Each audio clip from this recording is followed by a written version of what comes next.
जैसे जैसे union budget 2025 की तारीख नजदीक आ रही है, टैक्स पेयर्स के बीच कई सुधारों को लेकर उम्मीदें बढ़ गई हैं। इनमें सबसे मेजर डिमांड है सेक्शन 80C के तहत छूट की सीमा में बढ़ोतरी करना। इनकम टैक्स अधिनियम 1961 के अंडर पिछले एक दशक से ये 1.5 लाख रुपए पर बनी हुई है, जबकि महंगाई और इनकम में लगातार बढ़ोतरी हो रही है, लेकिन 80C की लिमिट काफी समय से बढ़ाई नहीं गई है। तो चलिए जानते हैं कि इस बार क्या कुछ पॉसिबिलिटीज हैं 80C को लेकर, क्या कुछ अनाउंसमेंट हो सकती है, 80C क्या है और इसमें क्या क्या ऑप्शंस आपको मिलते हैं। सबसे पहले समझते हैं कि सेक्शन 80C क्या है। सेक्शन 80C आयकर अधिनियम का इस्तेमाल ज्यादातर टैक्स पेयर्स करते हैं। ये पर्सनल टैक्स पेयर्स और हिंदू अविभाजित परिवारों को निवेश और खर्चों पर टैक्स छूट का दावा पेश करने की इजाजत देता है।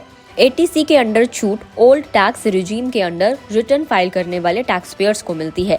मौजूदा व्यवस्था में एक फाइनेंशियल ईयर में मैक्सिमम 1.5 लाख रुपए तक की छूट ली जा सकती है। और चलिए अब इसमें जानते हैं कि इसमें आने वाले ऑप्शन कौन से हैं।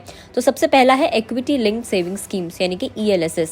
अगला है PPF यानी कि public provident fund, national saving certificate यानी कि NSC, कर्मचारी भविष्य निधि यानी कि EPF, unit linked insurance plan यानी कि ULIP, सुकन्या समृद्धि योजना। इसके अलावा SCSS यानी कि वरिष्ठ नागरिक बचत योजना। इसके अलावा 5 साल का टैक्स सेविंग फिक्स्ड डिपॉजिट।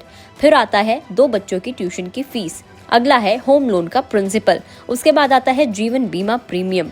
इसके बाद नेशनल पेंशन सिस्टम में योगदान यानी कि NPS में कंट्रीब्यूशन आपका। अब ये जानते हैं कि छूट का दावा किस तरीके से होता है। तो सेक्शन 80C के तहत छूट का दावा करने के लिए टैक्स पेयर्स को फाइनेंशियल ईयर 1 अप्रैल से लेकर 31 मार्च के भीतर निवेश या फिर खर्च करना होगा।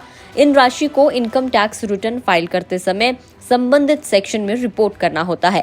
निवेश और भुगतान के प्रमाण पत्र साथ में अटैच करने से क्लेम प्रोसेसिंग में आसानी होती है। अब समझते हैं कि बजट 2025 से क्या कुछ उम्मीदें हैं। 2014 के बाद से सेक्शन 80C की सीमा 1.5 लाख रुपए पर स्थिर है।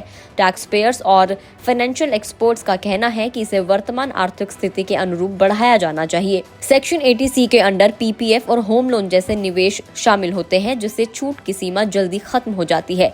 और अगर इसमें टर्म इंश्योरेंस को एक अलग छूट कैटेगरी में रखा जाए तो ये जीवन बीमा को प्रोत्साहित करेगा और भारतीय परिवारों को बेहतर सुरक्षा प्रदान करेगा। अब ये समझते हैं कि टैक्स पेयर्स के लिए ये लिमिट क्या मायने रखती है। अगर बजट 2025 में इस लिमिट को बढ़ाया जाता है तो ये न केवल टैक्स पेयर्स को राहत देगा, बल्कि आर्थिक बचत योजनाओं में ज्यादा निवेश को भी प्रोत्साहित करेगा।